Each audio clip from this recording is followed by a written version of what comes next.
didn't tell me. Hopefully everybody in here feels as good as the team. Everybody's practicing. How do you feel? I feel good. Good. Saran? Didn't think you really wanted to. No, I got you. Saran's a little older than me, so.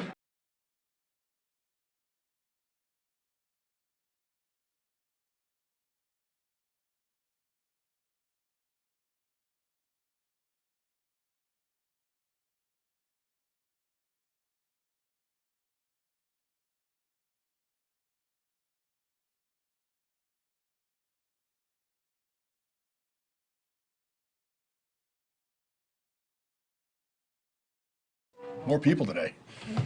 Must be a big game. You ever have, what happened to the Bills at the end of the game? You ever have that happen to you at the end of a game? Not at the end of a game. I was thinking back. It might have been the first year we had Toub stayed on the field one time when he wasn't supposed to. He's never on field goal block, and he stayed out there one time. And we had 12 on the field.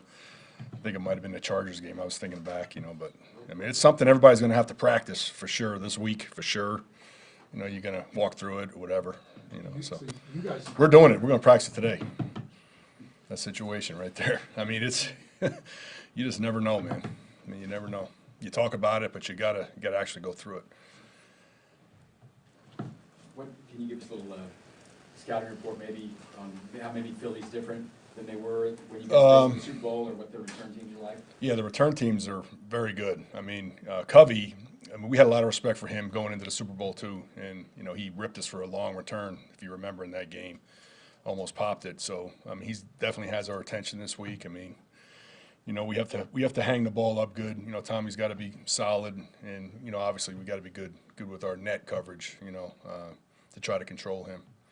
The return in the kick return game. I mean, they've had a bunch of different guys back there, and it's been last week it was Scott, and he's a north and south physical running back style.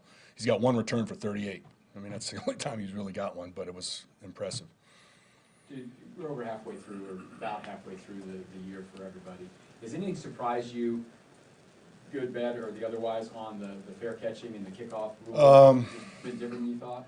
No, right now, we have Frazier. He's our analytics guy. He does, he keeps a study and he's tracking all the amount of fair catches that there's been. There's been like 43 fair catches so far with short kicks, and it ends up being like 17% of the short kicks are being fair caught. The rest of them are all being returned still, and the average is teams are getting it out to the 25.1. So it's it's kind of it's mixed. So we're doing that just to check and see if we're doing the right things, and we always do that. So. It's kind of interesting, though. Tommy Townsend's been on the injury report, maybe some different injuries. I mean, is he okay? I mean, he's okay. He banged up his hand and his wrist, so I mean it concerns you a little bit with the holes, and then obviously catching the punt, the snaps. But he did that a while back, so now we're already we had the week off, and so he's moved on from that. He's still on the injury report because he wants to keep getting it treated, make sure it's still bothering him a little bit, but he's going to be okay. I didn't know you had to put hand injuries on the injury report. We have to put everything on the injury report. Maybe it's something shot for others. A year ago, maybe knock on wood, or you don't want this, but all the conversation was about your holds, right? That was what we were talking about. That was Sure. I haven't had any problem. Is it just? Oh boy. Is that just was there an aha moment? I mean, I don't know. I don't know if you tell us what. Not really. I always knew that Tommy was an excellent holder. I mean that was something that kind of just came out of nowhere, really. I mean, to me. So I mean, I've never lost. I've always had faith in Tommy as a holder.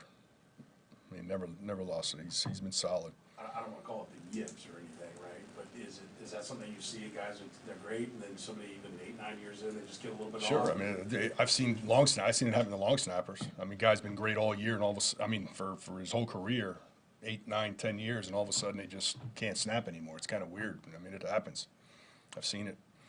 You had McKinnon back for a kickoff return in Germany. Was that just to give someone different? That was a design. We had him the whole game. We knew that when they hit the ball, they hit it to our right, and some of those touchbacks. I mean, they were getting touchbacks on mishit balls. So we lined up McCole right in that spot, in case he mishits one, so McCole gets the short kick. And then if they kicked it to our left, which is exactly what we wanted him to do, McKinnon gets it. We missed a block. We had one guy miss a block on it. If he would have made his block, I mean, we're getting that return out to the 50. And, you know, obviously a kick return, you know, it's like an offensive play. You have to have, you know, everybody doing their job, and somebody missed up on that one.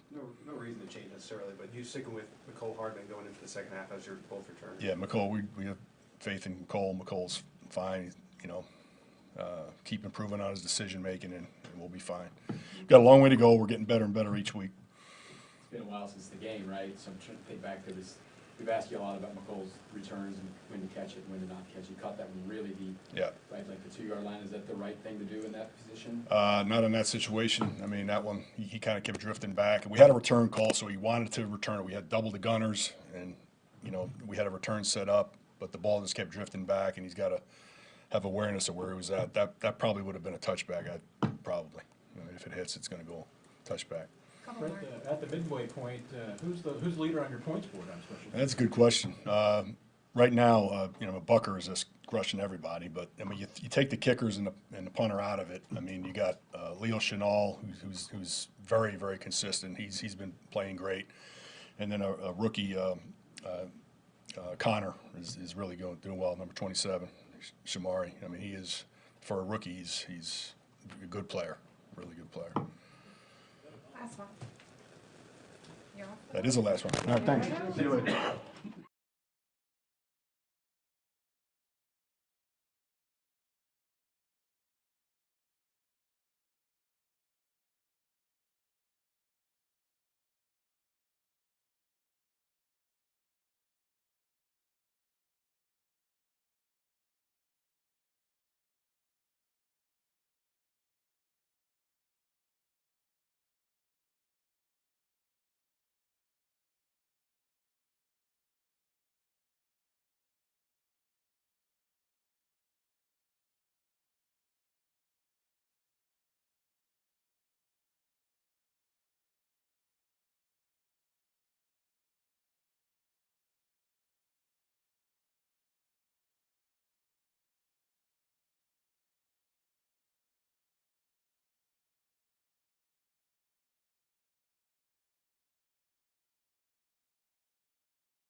Good to see you. Just fired up to get back out there and keep, it's nice we've gotten this weather, huh? We get outside yesterday, we'll get outside again today. So with that, I'll just open it up. How big is the challenge to try to slow down A.J. Brown? And what he's done? Yeah. He's doing a really nice job against number one.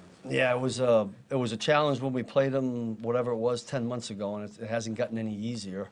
You know, it all begins with the quarterback, and I got a lot of respect for this quarterback. I mean, certainly after having played him, and we had respect for him before that. But so I'm going to start with Jalen, just because I think he's one of those quarterbacks to me that can beat you with his brain, he can beat you with his legs, and he can beat you with his arm. And I mean, that's pretty dynamic a threesome for a quarterback to have, because not all of them can do that. And he's been in the system a long time, and they do the right things with him. He gets them in and out of plays. He can get them out of a run play and throw it with the RPO game. He does it all. He's faster than you think he is. We put tape on this morning, and just when you think you got him, he's in and out of there. So a lot of respect for him. And then he's got the one weapon you're talking about, but he's got them all over the place with the wideouts. And we're going to be totally in tune to that because we feel like the explosive plays kind of bit us the last time we played them. We've got to eliminate those, try to make them earn it a little bit. And then the other thing that happened and that we all remember is they had the ball for a long time. So we began this week with first and second down are huge. To end up in those short of third downs is really tough against this team. I mean, they'll run it on a 3rd and 7, and then go for it on 4th down. We know that. So they keep you on your toes. So we just feel like first and second down is a key down for us in this game, or key downs. Steve, you faced a number of the league's top receivers this year. Yeah. You've done a pretty nice job against them. Other than guys who are playing well in the secondary, something you can put your finger on why you've been able to? Well, in most of those, I'm going to give LJ a lot of credit now. In a lot of those games, we did travel him. And if he didn't end up on them, usually Trent did, and that was on purpose. Whether we'll be able to do that or not with this team will remains to be seen because, listen, Smith's pretty good wideout too. So this is a team that really has two dynamic wideouts. So we'll be a little bit careful either way. But I would give LJ a lot of credit for that and the fact that the secondary has really functioned well chemistry-wise and as a unit. And anytime you're playing a pass attack, when you get your DBs to do that, it makes it a little bit better. How well is the secondary playing with the blitz? Well, I was looking at it in this bye week, but I think we've been pretty effective on that. I think they've been really good. Now, some of our blitzes are zone behind it, some of them are man behind it. And we ask them it's a little bit interchangeable sometimes when we call those things, and they've been on point in terms of being on the same page together. We all know what happens when the secondary isn't on the same page, right? There's bust, but for the most part, we've been pretty solid in that. You mentioned LJ. He's had a couple of penalties in the last few games. How do you? It's a fine line, right? Like you Yeah. still want him to be aggressive. Yeah. Well, there's some cost to doing business penalties when you're a press team and you're going against a really good wideout and you're trying to be aggressive and you try to take that guy out of the game. Now, LJ will tell you that he knows that he can be a little bit better. Sometimes the hands get a little bit too high, right? And we get hands to the face, or we get a little grabby. We can avoid those. But really don't want LJ to become less aggressive. So he'll probably maintain that and hopefully not get as many penalties. Steve, you talked about cost of business penalties like Yeah, that. Those cost of doing business penalties, Yeah. yeah. Where do you draw the line there? Yeah, they're not all, I mean, most of them are not, the undisciplined ones, like we don't want to be jumping offside. We don't want to take, personal fouls, those aren't. Down the field. Yeah. Listen, sometimes it gets tough down there. I mean, if a guy felt like, we had no help behind him and he felt like he was going to beat for a touchdown, you see guys grab because it's like, I'd rather take the penalty than give up the touchdown. There's not, when I use that term, there's not many that I put in that category. When we put the penalties up this week of what happened in the Miami game, I mean, to me, there was only one. We had 5 or 6, so for the most part, we try to avoid them. Was there a little bit of frustration with Chris with that penalty that he had against the Dolphins? You were getting off the field and he gets the first one. Yeah, I mean, Chris knows that. I mean, I think if his emotions just got the better of him. And hopefully going forward, we'll be better at that. Coach, I know when you first came in first year, I remember at training camp, you said, don't judge us on what we're going to be early, judge us on later. And Yeah. sure enough, you guys really picked up steam and were better going on.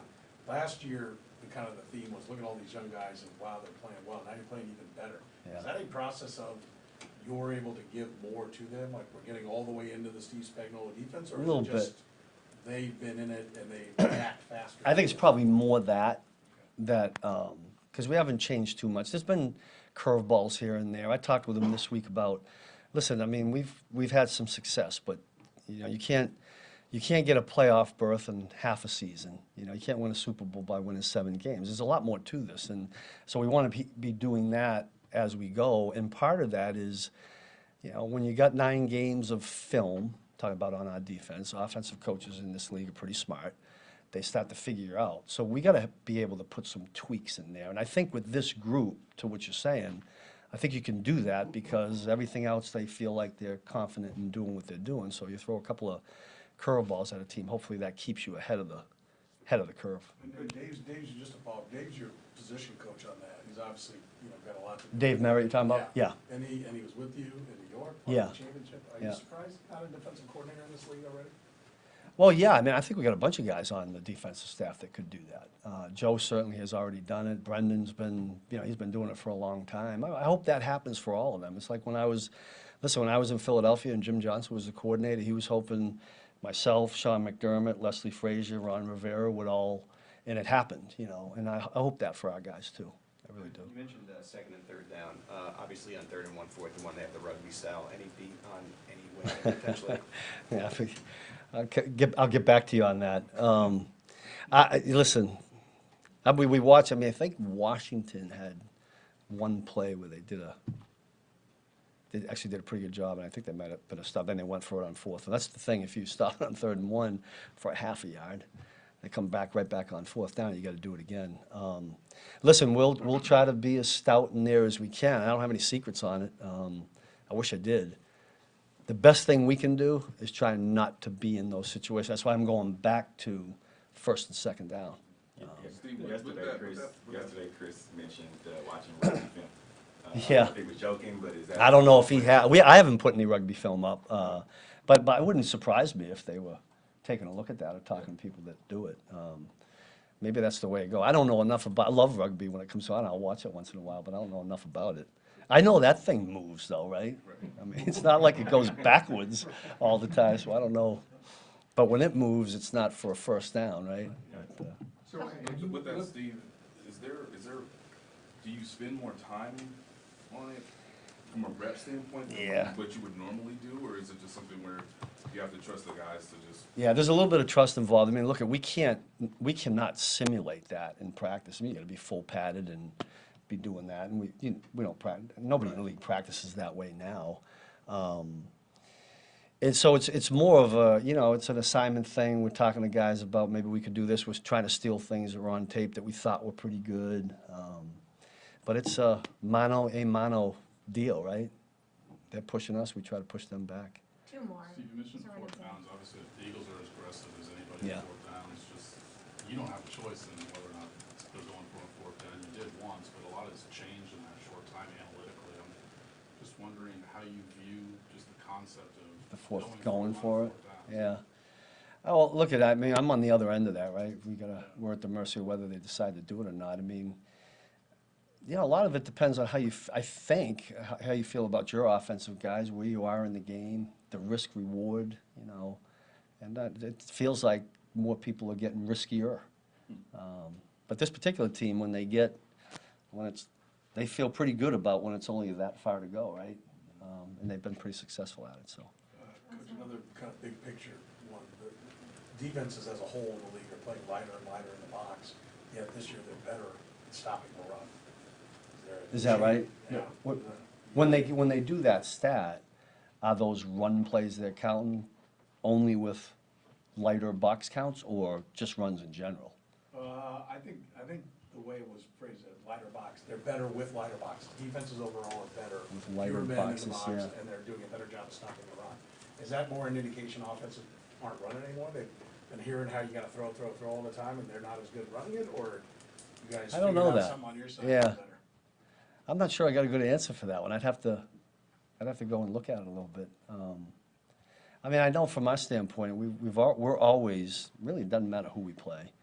We're always going to begin with, you got to stop the run first, because I just feel like if you can't do that, any good football team, offensive coaches are just going to keep running it, especially with the quarterback we have, So but I don't have an answer for that one.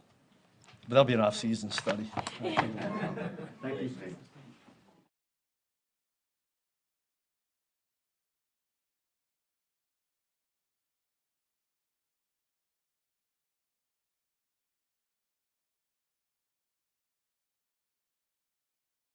How's everybody doing?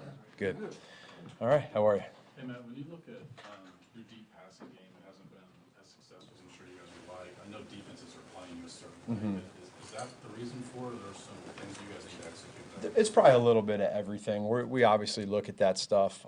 You want to be able to take shots. You want to be able to run the football. There's a lot of things you want to do, but you also have to adjust to what defenses are giving you and what they're not giving you. So I think when you look at right now with our downfield numbers, we're still taking shots, right? Probably the biggest thing is we want to, however that is, we want to be able to be a little bit more efficient with those numbers. So it's not, I mean, you still need to keep defenses honest, however you do it. And I think that our coaches and players on staff do a pretty good job of trying to figure out different ways with different personnel. But we're certainly taking the shots. I think efficient-wise, we can be better.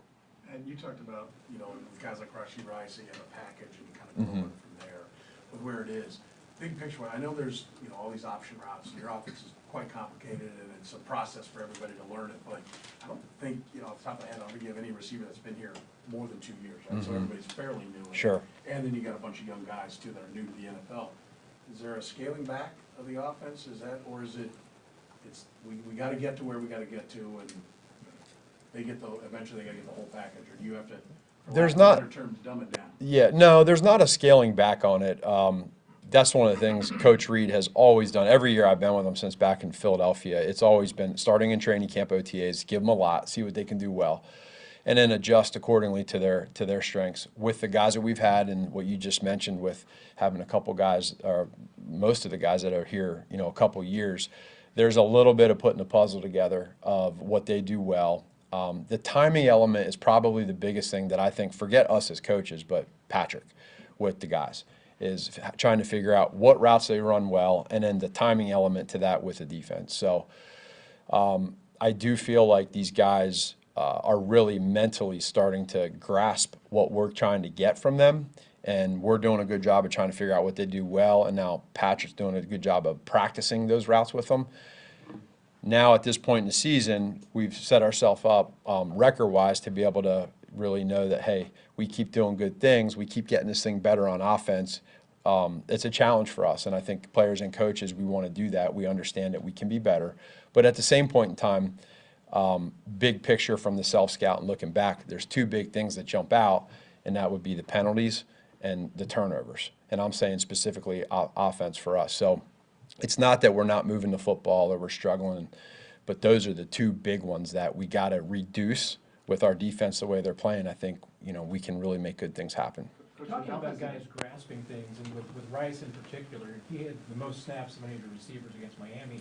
Is that an indication that he is grasping things a bit more, and is it just a matter of the targets will come with those snaps? Probably.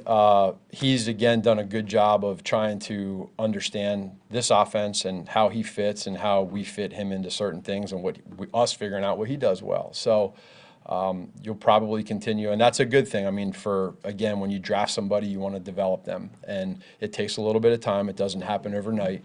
There's some ups and downs with it. There's some frustrations and excitement. But if the kid wants to be great, and we have great wide receivers, guys that want to be great, it's just a matter of continuing to just keep practicing and then getting out on that field and producing. Coach, the Dolphins did a nice job against Travis, and we see that sometimes where they're able to limit him. On the fly, and you see a team have success early, how does that change you and Coach Reed's process of, like, we need to maybe work through something else on the fly here? Well, really, to be honest with you, it's never changed. It's always been that way with Kels from the start. And now what we have to try to figure out is, okay, just working into what defenses are doing specifically coverage-wise, timing that up with what they're doing to Kels, and then working through the timing elements and the newness of the new receivers, matching all that together. Kelsey has been seeing double teams his entire career.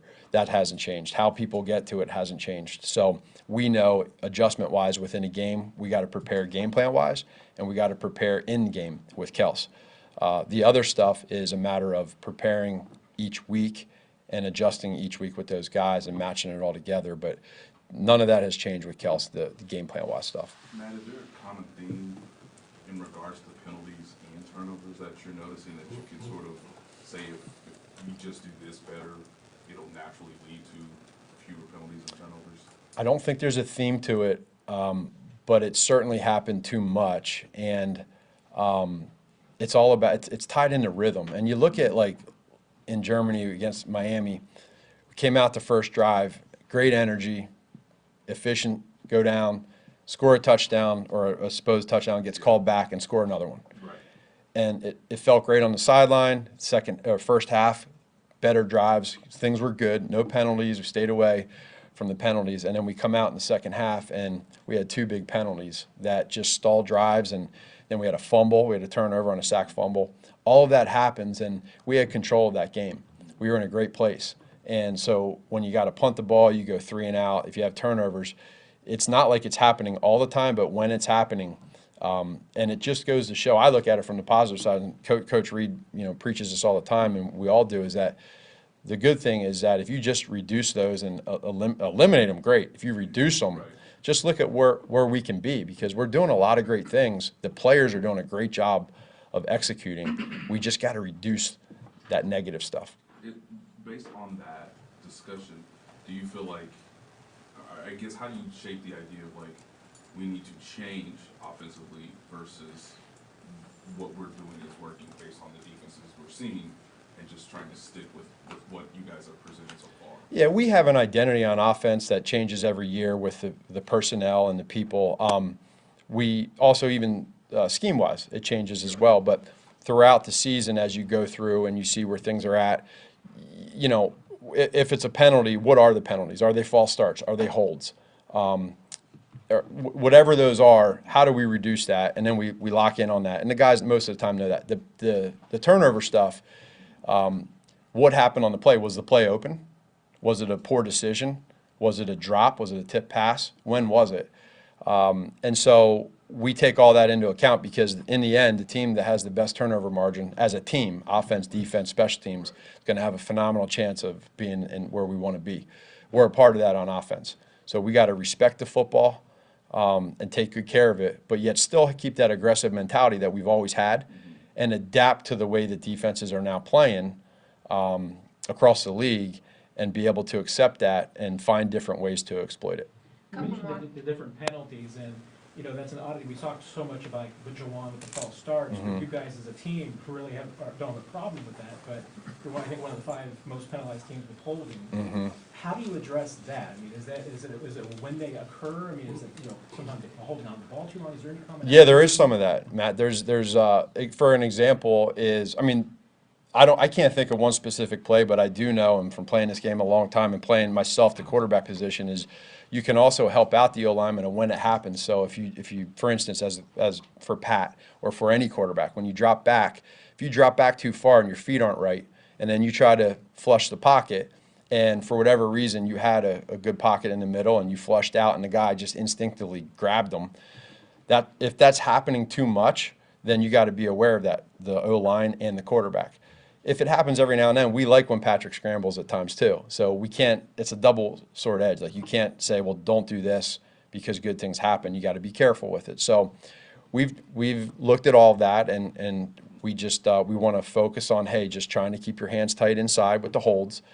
Pat, when you're in the pockets, trust your feet and your timing, stay within the progression of the play. All these guys know this stuff. And now we just go do it, but we got to practice it. And when you practice that way, you usually play that way. What are you seeing from Philadelphia as you prepare for this game that's any different than what you saw when you guys prepared for the Super Bowl? There's some differences. Obviously, I know Coach Desai well with being together for 4 years in Chicago schematically. Have a lot of respect for him. Players are a lot of the same, and they play hard. They play a physical style of football. They complementary football with their offense and special teams. We got to be able to protect up front. We got to be able to do all 3 phases for us, and whatever that is, whether it's run, play action, every part of it, we got to be good and know that they're good. Great defense with great scheme. So I think schematically there's some differences, but nothing too crazy. Matt, we hear about superstar athletes making their players better. How much do you see Patrick taking ownership in wanting to make his receivers better? All the time.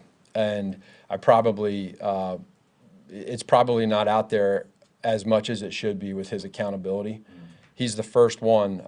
Now, he's going to get on guys and all of us when things need to be done the right way. But the reason why that carries so much more weight is because he does it to himself. And whether it's breaking down a huddle after a game, win or loss, whether it's in between series, whether it's at practice, whether it's in a meeting, he holds himself to a high standard. And there's, I think it's just so impressive to always have, like he does that all the time.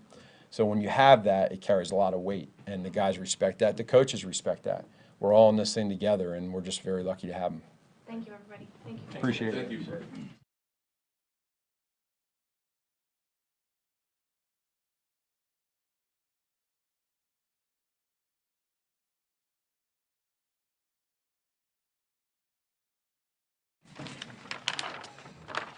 Good afternoon. How's everybody doing? Got a great day out there. I mean, festive time of the year, getting ready for Thanksgiving, and a big game on Monday night against a heck of a football team. Obviously, we know what's at stake here. We're going up against a team that we played in the Super Bowl, best team right now in the NFL, and they do a great job. Coach Sirianni and his staff, Coach Stoutland, the offensive line coach, been there for a long time. He's as good as there is in the league, and they do a great job with their run game. Coach Johnson is new offensive coordinator, and it looks like they haven't missed a beat, and they got weapons all over the place. So I'm sure Coach Spags talked about what our task is, and we have a big one. And with that, I'll open it up for questions. Joe, we saw in Frankfurt after Chris's penalty, kind of giving it to him on the sideline. Just wondering what you could share as what you're trying to press upon him in that moment. Chris, no, that's a little tough love. But no, I mean, Chris is obviously a very smart, intelligent player, and sometimes your emotions just try to keep them in check. And let's get him on the next snap when it's live. But grateful that didn't hurt us, and it could have, and just a learning lesson. But no, he's that's behind us, and Chris has been great. Karlaftis and Dana continue to grow in their own right, but how much of an impact has Chris had on their ability to kind of win this year? I tell you, Chris does a great job. I mean, Chris has been a great leader this year. And last year, I mean, when George came in, and he was with Mike before, but taking those guys under his wing, and I mean, he loves that room. Chris is the piston that drives the engine. And but when people are focusing on Chris, I know if I was game planning him, I'd have 2 or 3 on him, and every snap I'd have someone account for him, and that opens up lanes for other guys to make plays, and as a group, that's all you want, just to make the plays when you have the one-on-ones, and Chris has done a great job of that. That trio with George, Mike, and Chris, they're on pace for all having double-digit sacks. That doesn't happen very often. That's a pretty rare feat. How special is it to have 3 guys of that caliber?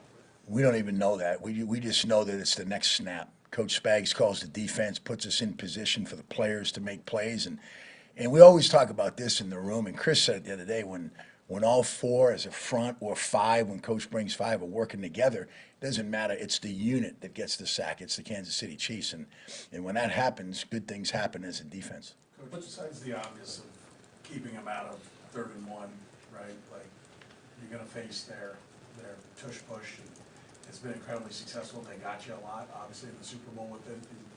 Got any new magic wrinkle, any new advice for the guys, any reason?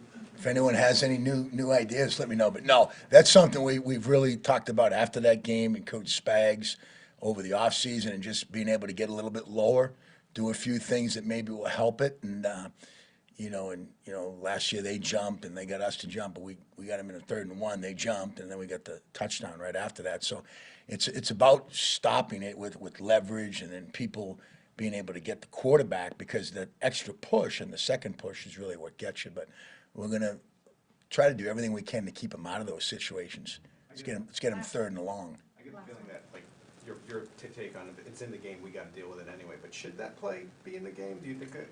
I know this. It's a legal play, so we're going to coach against it, and to me, we have to get ready for anything. If it's legal, we're getting ready for it. Thanks, everybody. Thanks, guys. Appreciate it.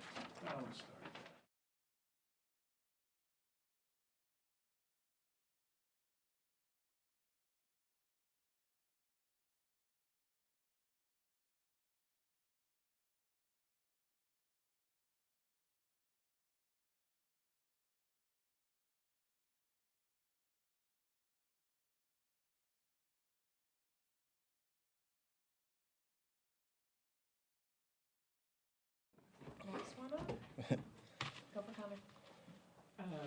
We should got 41 snaps against Miami. That was the most of that receiver group. How much is that just an indication of how he's come along and has grown since you got him in? Yeah, no, he's coming along throughout the season. I like where he's at. He's working well, working hard every day. And then just the snap count, it depends. You guys know we got 7, 8 receivers, so it's kind of whoever's the hot hand will keep feeding, and then just next man up kind of mentality and stay ready. So he's doing good. Connor, at least outside the building, there's, I think the perception is that the quarterback and receivers haven't always been on the same page this year. What's just the thought inside that room on that? Yeah, I think a lot of it just takes time. I think it takes time. Like I said, we got 7, 8 receivers. I think throughout the season, we just little by little, we're getting, better chemistry, more in touch with each other, kind of understanding when we get this look, what Pat's thinking, what the wideouts are thinking. So was a big group coming in this offseason, a bunch of new faces, and now that we're kind of settling in and figuring out kind of who can do what, and it's that. So that's it. How much of, like, when you say getting better, is it like what tells you, what are the signs you're looking for? Is it just like reading a play correctly, and therefore you've got some options on where to go, and the receiver goes to the spot that Pat's wanting him to go? Yeah, I mean, there's a lot of ways you can tell or see if someone's getting better, and I think it's by each player's different. You can, they might pick up something quicker than the other player, and this guy might have to work harder maybe off the field than on the field with mental stuff. So it just depends. Last one, anybody? Cool. Thanks, I was everybody. gonna say, I had just one more. Okay. Just, you talked about, having 7, 8 receivers. How difficult is it to, keep those guys fresh and keep their heads in the game? Mhm. There might not, maybe the ball's not gonna go to them in some weeks. Yeah, and that's part of the learning experience. Most of these guys in this room, they've played every snap their whole life. They've always been the best guy out there and never off the field. So that's a learning experience where you have to learn, hey, this game I might get 15 reps, the next game I might get 40, like you were talking about Rashid. So you just got to be locked in, know what you're doing, know kind of what role we have for you in the game, and then when the play comes for you to make it, you got to make it. Following up on that, just to, are you eventually looking for 3 or 4 guys to step up by the time playoffs come, or are you okay with this deep rotation? Yeah, no, I think we're okay with it. I mean, we got good players. It's not like we're trying to force 8 receivers out there that can't play. So the reason we got them is because they can play. So, and then that's on us to figure out, and the receivers on them to be pros, and when your number's called, go make a play. Thank you, everybody. Yeah. Thank you, guys. Thanks, Connor.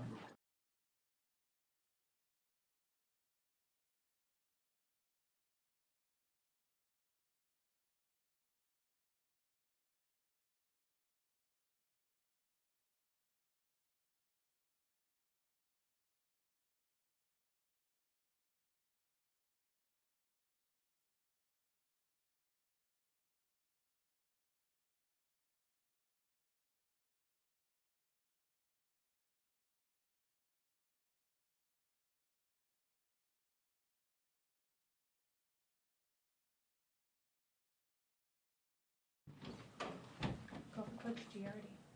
Hey, Coach, Matt was talking about, with the holding penalties, that's been an area where there's been the most, but there's a relationship between the quarterback and the O-line, and there is a quarterback role in helping to avoid those. But how do you do that? I mean, how do you kind of work to, help try and cut those down in the second half, and what Pat can do? Yeah, from a quarterback standpoint, it's going to come down to getting the ball out on time, things like that. So that would be the big thing. If something there, take it, go through your progressions, and if your first, second, they're there, take them. sometimes quarterbacks can get caught extending plays, and Pat's great at that. So you also have to weigh that as well. But from a quarterback standpoint, if there's a hold, that's typically going to be things like that, not getting the ball out on time, just in general. Was there a certain area of focus that you had during the bye week? Yeah, I mean, we had a chance to go back, look at, really everything, scheme, obviously my position, quarterback, for me personally, through those things, and preach that's been, kind of the message. It seems like you guys used to be able to throw it down the field, left and right. How do you feel like Pat, through half the season, is adjusted to living in the intermediate and those coming maybe fewer and far between? Yeah, I think, he's grown there. I feel like that's somewhere he's grown throughout his career. Just if it's not there, getting to the check down. And there's times that, he wants to make that big play. And, we love that about Pat and, his willingness to try to hit that big play. But he has grown, he has developed and taken the underneath stuff. It could be something in the flat and then let our guys go make a play. So he's definitely, grown there and something that he sees and knows that's available to him. You've had probably a better look at it than almost anybody has, but between, him last year with the ankle injury and this year he's had a few little dings, he has a hand laceration, flu game. I mean, his ability to just kind of gut through things, Yeah. How unique is that? Well, you love it about him. I mean, he's a competitor and he wants to win and he wants to give everything he has for this team and for the guys in the locker room, for us as coach. I mean, he loves these guys and, he wants, like I said, he wants to win. He's a competitor, so he's going to do everything he can to get out there and play, and give it everything he's got. Thanks, everybody. Thank you. Thanks.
How are you?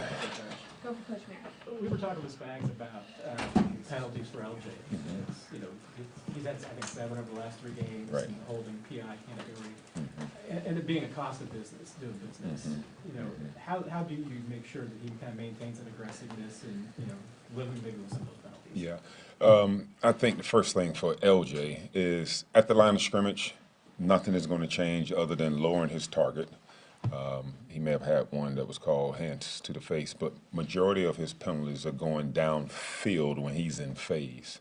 And so with that being said, not to get too technical, what LJ is going to have to do and what we've been working on and even started working on it last week and hopefully it'll start clicking in is once he's in phase running down the field with the wide receiver, he has to know right now that at that point in time as you're reading your keys, when that wide receiver sinks his hip, you have to make sure that you're just pumping your arms.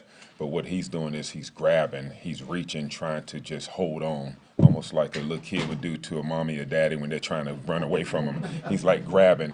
And so he's just got to trust that my ability is good enough to run the route with him. And that's one of the things that we're working on. But majority of them, again, is happening once he gets in phase downfield. So and that's what we're working on. Tallest and best receiver. How difficult is that, and what makes him so good at that? Yeah.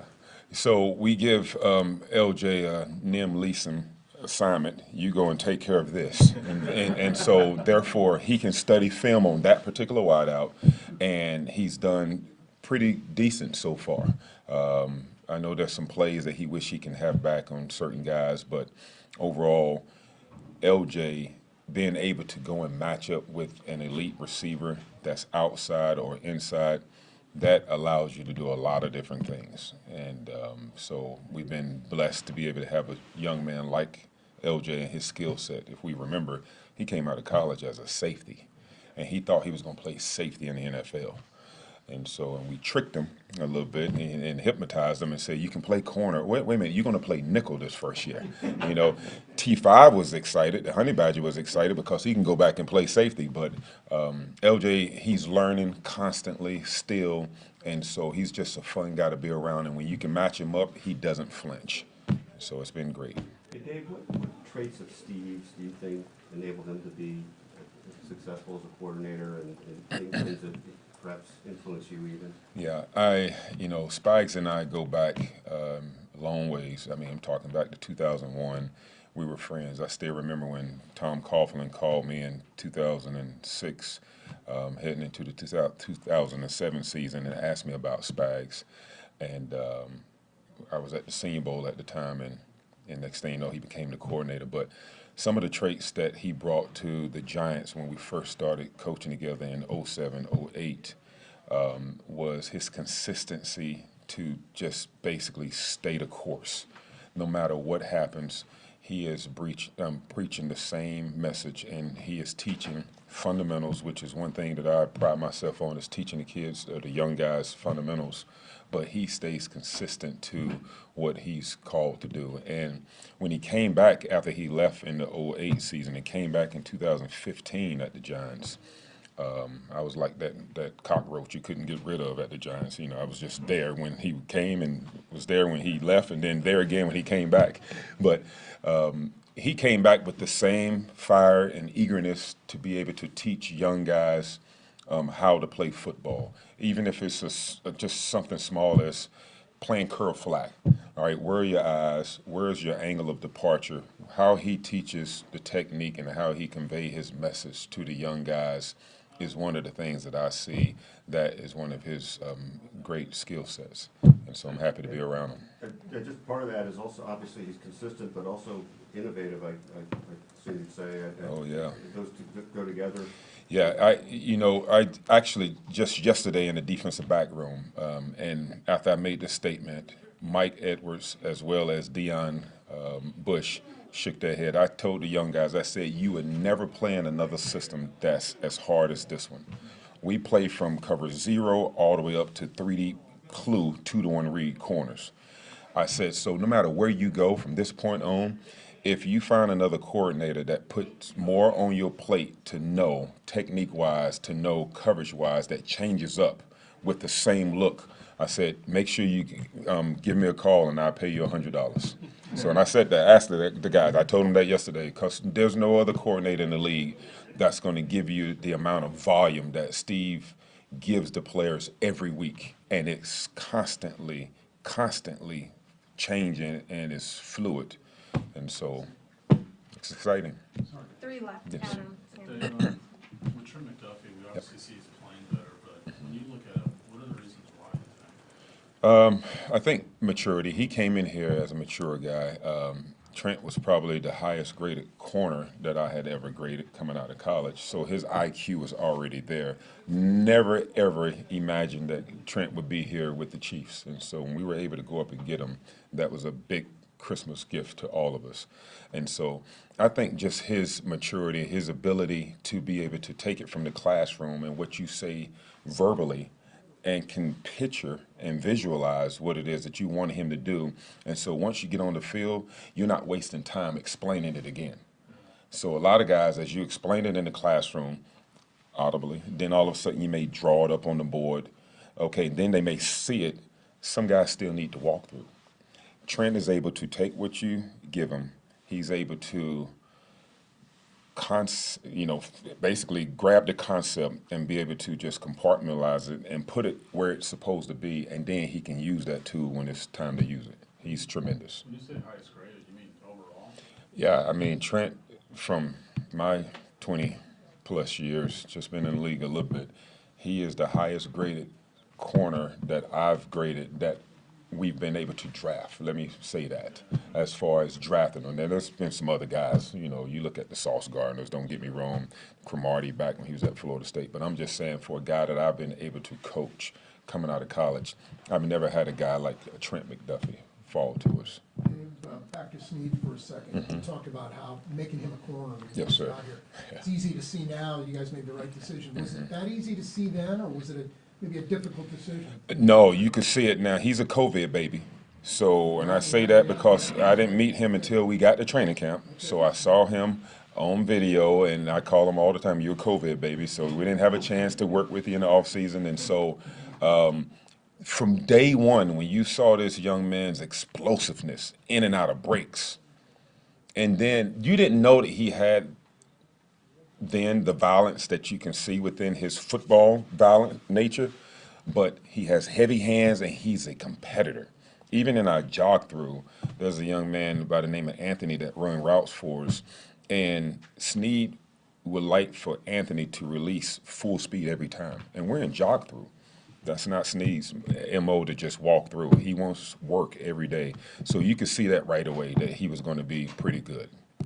Last one. Dave, you mentioned Trent taking what you guys, put in the film room Yes, sir. on the board, Yes, sir. transferring that onto the field. Mhm. He's had a knack for creating turnovers this Yeah. season. Yeah. Is he doing it just like you guys drew it up? He sure is. I mean, he is, and I cannot, no one can take the credit for that because Trent has the want to. Just like when you see players punching at the ball, raking at the ball, you look at Peanut, Tillman back in the days. He had a knack for getting the ball out when he was at Chicago. Trent is turning into that type of player. And I think runners, wide receivers are starting to realize, okay, you better go, two hands on the ball when you're around McDuffie. And so it's something that is just within him to know that, okay, hey, the ball is in front of me. Why not just reach for it? That's what he did with Tyreek. Tyreek had the ball in front of him like a baby where he was going to take it. And that's what he did. And so it's just something that's just within that particular person to be able to do that. We can drill all we want to, but you have to go and do it once the film comes on as well as the game starts to play. Thank you. All right. Thanks a lot, Dave. Thank you, guys. All right. Blue Valley, big one. Round 4. Told you guys.